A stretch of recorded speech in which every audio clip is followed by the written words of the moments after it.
राज चले, लेकिन ये चुनावी गठबंधन नहीं था और अकेले चुनाव लड़ने में वो सक्षम है। हुड्डा जी को जितना मैं जानता हूँ आप भी नहीं जानते, कांग्रेस में नहीं जानते, इसलिए मेरे से ज़्यादा मत करो। क्या इस कांग्रेस पार्टी को आप बांट सकते हैं लोगों में? अगर बांटने में सक्षम हुए तो हो सकता है परिणाम थोड़े बहुत ठीक आए। वो कांग्रेस को अपने तक ही सीमित रखना चाहेंगे।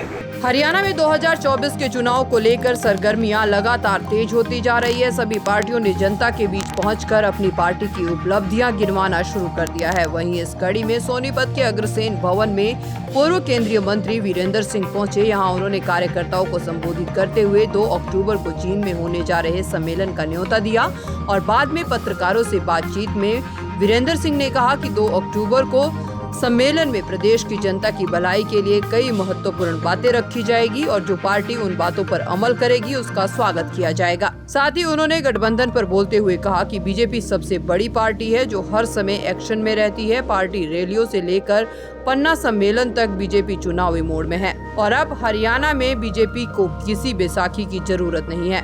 मैं शुरू से गठबंधन को ये मानता हूँ कि ये गठबंधन 5 साल तक एक स्टेबल गवर्नमेंट देने के लिए ये एक कोशिश थी और ये कोशिश इसलिए थी कि भारतीय जनता पार्टी को स्पष्ट बहुमत नहीं मिला था और एक पार्टी साथ जुड़ के उनकी ये सोच थी कि हम एक स्टेबल गवर्नमेंट, ये नहीं चाहते, कोई भी नहीं चाहेगा कि कोई ऐसी स्टेट 6 महीने साल 2 साल में फिर से इलेक्शन हो जाए। तो उसको अवॉइड करने के लिए कि एक 5 साल राज चले, लेकिन ये चुनावी गठबंधन नहीं था। चुनाव में मेरी अपनी ये मान्यता है कि भारतीय जनता पार्टी 10 साल राज करके भी अगर किसी की बैसाखियों की बात सोचती है तो इसका मतलब भारतीय जनता पार्टी में कहीं ना कहीं उनके मन में ये है कि हम इतने सशक्त नहीं हैं। लेकिन मेरी 51 साल की राजनीति ये बोलती है कि भारतीय जनता पार्टी एक समय में 2, 4, 6 दलों की पार्टी होती थी। आज भारतीय जनता पार्टी का जो आधार है वो मजबूत है और अकेले चुनाव लड़ने में वो सक्षम है। पिछले चुनाव में भी आपने देख लिया कि 10 की 10 लोकसभा सीटें जीती और 47 से 40 पे जो आए उसमें कहीं ना कहीं वर्किंग जो थी उसकी रणनीति जिसको आप बोलते हो इलेक्शन नीति, उसमें कहीं ना कहीं कमी थी। और सबसे बड़ी कमी तो ये थी कि वो यात्रा निकाली, पता नहीं उसका नाम भी क्या था, उसमें एक हल्के में 10-10 कैंडिडेट पैदा कर दिए कि मैंने 500 आदमी इकट्ठे किए, मेरे को टिकट मिलेगी। अच्छा, उनमें से मिलनी तो एक को थी, तो जो 9 ने प्रोग्राम किया वो आप भी जानते क्या प्रोग्राम करते हैं। तो इसलिए आज के दिन एक सशक्त पार्टी के रूप में भारतीय जनता पार्टी है और मुझे लगता है कि जो चुनावी गठबंधन है उसकी कोई जरूरत नहीं। देखिए, एक तो 2 अक्टूबर को महात्मा गांधी जी का जन्मदिन है, लाल बहादुर शास्त्री जी भी उसी दिन उनका भी जन्मदिन है और महात्मा जी 20वीं सदी के हिंदुस्तान के नहीं दुनिया के सबसे बड़े लीडर हुए। मैं कम से कम 56 देशों में गया हूँ, उसमें से 40 देशों में जहाँ भारतवासी भी नहीं है वहाँ भी उनके मूर्तियाँ लगी हुई हैं। और ये दूसरी बात मैं ये करूँ कि वो रैली नहीं, वो सम्मेलन है। उस सम्मेलन में वही आदमी जाएंगे जिनसे हम कुछ ऐसे विषय हैं, ऐसे मुद्दे हैं जिनको लेके हम उस रैली के अंदर अपने जो ख्याल हैं, जिनको हमने ठीक समझा है, गरीबी पे, बेरोजगारी पे, भूखमरी पे, करप्शन पे, भ्रष्टाचार पे, किसान की आर्थिक दशा में कैसे सुधार बने, गरीब और जो कबीरा वर्ग है उसको आर्थिक संपन्नता में हिस्सेदारी कैसे मिले।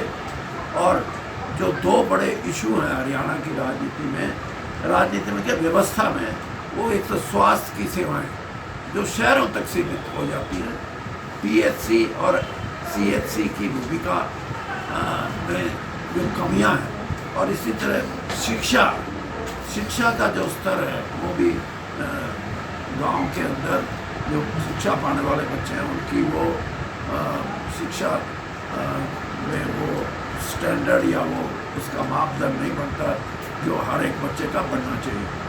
ये हैं कुछ बातें, और इन बातों को हर सरकार ने कोशिश की है। मैं ये नहीं कहता 75 साल की आज़ादी में हर सरकार के प्रयास रहे हैं, लेकिन वो प्रयास वही हैं तकियानुसी कंजर्वेटिव।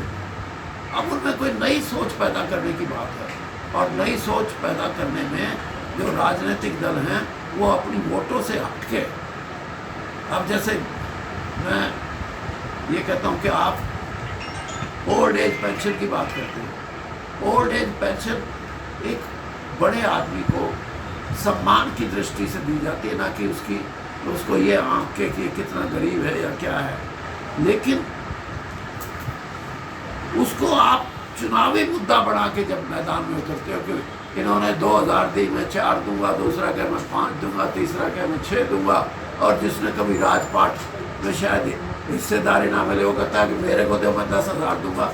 ये चीज़ें यानी आर्थिक दृष्टि से आप वोटों को लुभावनी बात करके वोटर को ये बात करते हो जिसकी प्रजातंत्र में वो बातें चल रही हैं, लेकिन नए सुझाव उसमें क्या हो जिससे कि गरीब वर्ग को आर्थिक समृद्धि मिले, वो चीज़ है सबसे बड़ी बात। इसके साथ ही उन्होंने भूपेंद्र सिंह हुड्डा पर भी कटाक्ष किया। उन्होंने कहा कि भूपेंद्र सिंह हुड्डा के कारण कांग्रेस में गुटबाजी हावी है। उन्होंने कहा कि भूपेंद्र सिंह हुड्डा कांग्रेस को अपने तक सीमित किए हुए हैं। अगर उन्होंने अभी भी कांग्रेस को अपने तक ही समेट के रखा तो सत्ता में कभी कांग्रेस परिवर्तन नहीं कर सकती। उन्होंने कहा कि अगर गुटबाजी से ऊपर उठकर हुड्डा सभी कांग्रेसियों को साथ लेकर चले तो कांग्रेस का प्रदर्शन बेहतर भी हो सकता है।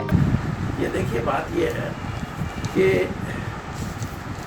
कांग्रेस ने एक तरीके से ये दिखा दिया कि अब हमने कांग्रेस पार्टी को हुड्डा की जोड़ी में डाल दिया। अब हुड्डा का एक्शन क्या होगा? क्या वो इस जिम्मेवारी को एक बड़े नेता के रूप में निभा सकते हैं, या छोटी बातें करके लिए मेरा आदमी है इसको टिकट दूंगा, मेरा वो नहीं है उसको नहीं दूंगा, तो कांग्रेस के लिए अभी बड़ा भारी खतरा है।